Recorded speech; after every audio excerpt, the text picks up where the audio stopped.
What's up, folks? Samurai King 8 is here today to talk about and review One Piece, chapter 762, The White City. Now, first before I get into the chapter, let's talk about the cover art. We see Jinbei, it looks like he's at the White City, the wreckage of the city.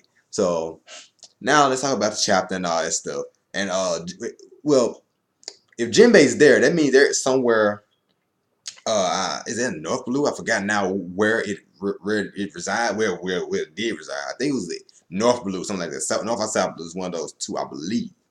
But in this chapter today, we got an explanation of what the White City was and what happened there and why Law is so fucked up and how he ended up. Well, not how he ended up with them. Well, how he got there with the Don Quixote's family, with Doflamingo and all of his crew, and we see all of them from. This is 15 years ago, and because Law is 10 right now, so I guess that means Law is 25 at the moment right now. Confirmed now because he's 10 years old right here, and it's supposed to be 15 years ago. Yeah, it's 15 years ago because a week ago. It's a week ago from the last chapter. And, I laugh because it's a meme and all that stuff. So don't worry about it. But yeah, it's a week ago from the last chapter that we saw when Carvazon threw fucking Law out the window and into fucking another building. I'm like, damn. But child abuse much. But yeah. So we see Doflamingo. He's talking about, if you touch a high executive, make fun of him or something like that, if you disrespect him, something like that, or if you hurt him, kill him, something like that, you're gonna get tortured or possibly executed, possibly, if you can't handle the torture. Because Buffalo laughed at Pika. I think we all know why he laughed at Pika. And he was tortured, and he almost died from torture. How you say it? Yeah, he almost died from being tortured. So we see Law. He still give a fuck because Doflamingo asked him, "Well, what do you believe in all that stuff? Oh, no, what do you resent in this world?" And he said, "I believe in nothing." And since I'm like that, it don't matter what you say about I'm gonna die if I kill this dude or not. I'm gonna still kill him because I had nothing else to live for. Basically, that's what he said. That's what he said, and I can understand why. Because when we get his backstory and the explanation from Gladius, a little bit from Lao G, and Senor Pink, and I gotta admit, Senor Pink old look was cool as fuck. Why did you change it?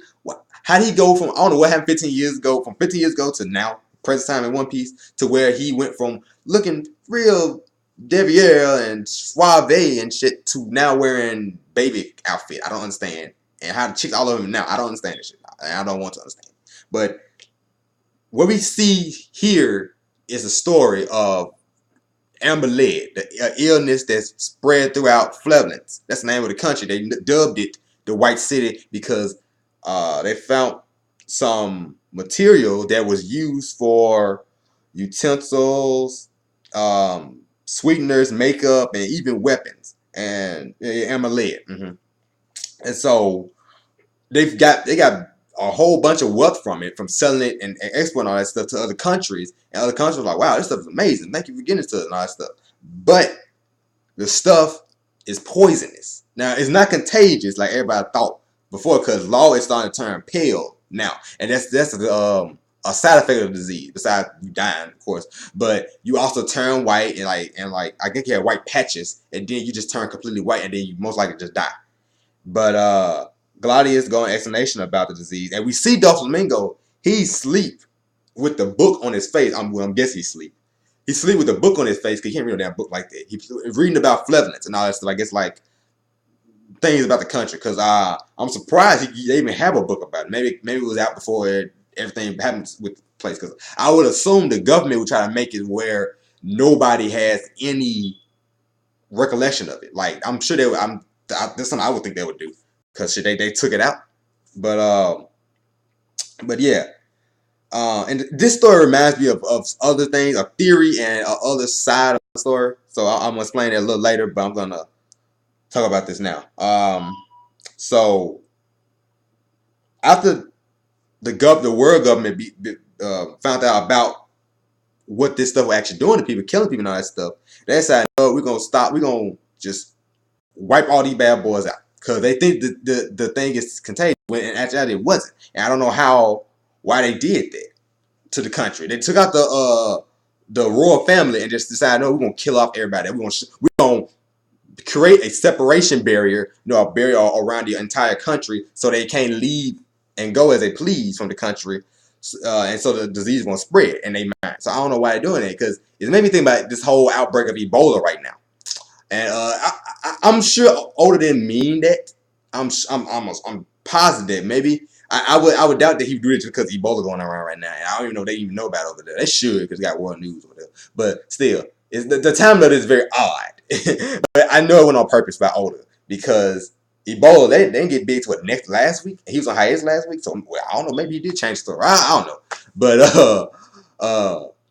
it kind of seemed like they're a little bit, but because of the whole people dying from it and all that stuff. But in actuality, it's not nowhere near similar. Even though, well, it's somewhat similar, because you could find food and all that stuff, but it's not all that similar. So yeah. So even though the people in the country didn't know about it and all that stuff, they still digging up for it and stuff like that. And we found out another side effect of it. Like the first people who got it, first generation that got it, basically each generation lifespan get cut short. It goes from 70 years old to 50 years old, 30 years old to 10 years old, and then it just wipes it out. It wipes out the whole race, basically. Well, not the race, but the whole countrymen of that place. Because I don't know what race they are, because everybody's weird, like the same damn race. So yeah, it kind of wiped them out. And maybe think about, people have theories about this, how AIDS and HIV got started. It was started, somebody put it in a black person, and they did that so the whole black community would die out, and eventually just die out over time. There were people assumed that. I don't believe that. There's not stupid to me. It's just something that just happened, and it got people sick, and some people died from it, because people do live with it and all that stuff. But with this disease, we found out all this other stuff. Like I said before, with the boat, with the country getting basically what's the thing called? What happened to Robin's country? Well, the country where she's from. The button. I can't think of the gold button. I cannot think of the name. If you got no name, but put in the comments. I don't know why my brain is crapping on me today. I know what it is, because Spottum had it in his lobby. He used it. The Buster Call. That's what it was. It basically did something like a Buster Call, but it just wiped out everybody in war time. So I don't know if they should have had a Buster Call by then, because he younger than Robin. I don't know why they didn't just use the Buster Call there.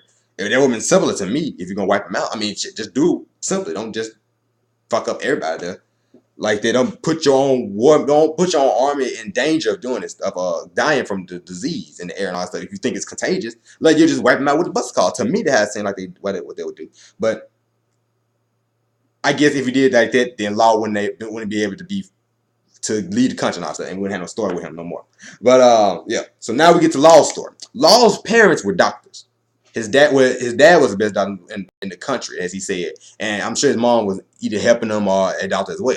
And both of them died in front of him. Well, not in front of him, but like in another room beside them. And we see this scene with him and the sister, like she leaves some church and some children, and she said, "No, they're gonna let the children escape on the evacuation ship. I want you going on there with them."